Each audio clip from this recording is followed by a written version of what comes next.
moment you hop on your horse to explore the Afghan countryside, Metal Gear Solid 5 The Phantom Pain feels almost overwhelming in terms of the freedom its open world affords and the number of concepts it expects you to grasp.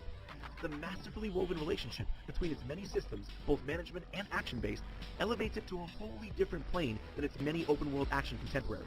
It is unquestionably my favorite Metal Gear to play, and though I do wish its story delivered memorable moments more frequently, it gave me all the tools I've ever wanted to create them for myself.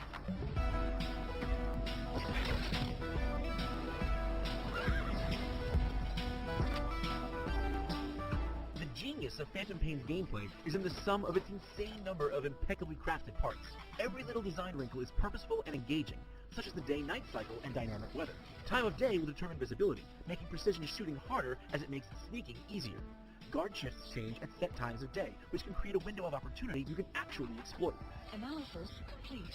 Debilitating sandstorms render you nigh undetectable, but will prevent you from calling any off-map support, and the steady sound of an evening rain can mask your footsteps, allowing you to move at speed undetected. And this is just one small cog in a massive interconnected gameplay machine.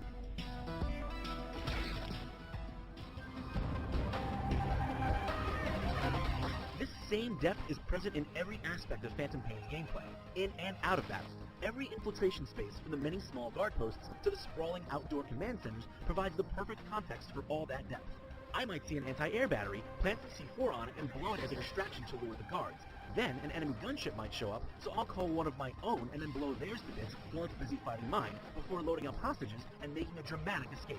None of it is scripted or directed, so these are my decisions, leading to my crazy war stories. Even bad situations wind up being fun puzzles to solve. More importantly though, you're free to solve those puzzles your own way, because of how flexible Phantom Pain's core gameplay is. The transition between careful stealth and going loud is a lot more organic than in any previous Metal Gear, and getting aggressive never feels wrong the way it often does in other stealth games. If someone spots you, you even get a few seconds of slow motion called reflex time, to take them down silently and prevent a full combat alert. Not only does this create a lot of tense, sweet-looking movie moments, but it gives you the freedom to take calculated risks with room for exciting mistakes. Gunplay feels responsive, direct, and so very right, but that isn't to say that playing like a trigger-happy maniac doesn't have ramifications. Every soldier I kill and every supply truck I mercilessly blow up in the field is missed potential, thanks to Phantom Pain's fantastic base management layer, Mother Base. From here, you manage the construction, staffing, and R&D needs of your growing mercenary group. There's an outrageous number of guns, gadgets, and abilities to unlock for yourself and for the vehicles and sidekicks you'll employ throughout the story campaign, and many of them require you to meet several criteria in order to snag them. Every time my R&D team forked over a new toy or ability to play with, like this sweet stun arm for instance, I was glad I took the time to sweat the details. You've been in a coma for quite some time.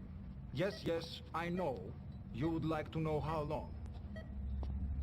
I'm afraid it's been 9 years. Damn it! Nosocoma! Nosocoma! Nosocoma! Nurse! Calm down. Calm down. Try not to panic. Wait a second.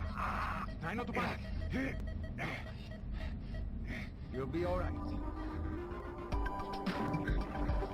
However, where Phantom Pain's gameplay systems are far richer and meatier than any the series has ever seen, its story feels insubstantial by comparison for most of its runtime.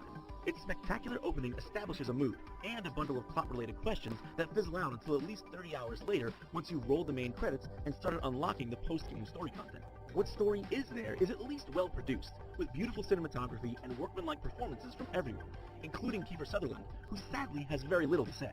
It's surprising how little Phantom Pain's story scarcity actually impacted my experience with it. It takes an almost completely hands-off approach to both story and gameplay, which means that the lion's share of the takeaway moments will almost certainly be the ones of your own orchestration. But given how readily Phantom Pain facilitates the creation of those moments, it's difficult for me to feel bad about that. This is certainly the least authored Metal Gear, but it's also the most player-driven, and I'd gladly take my helicopter escape stories over any scripted event or set piece.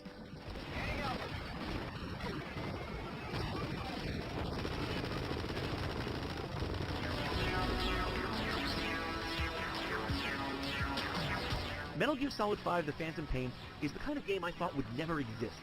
One where every minute gameplay detail has true purpose.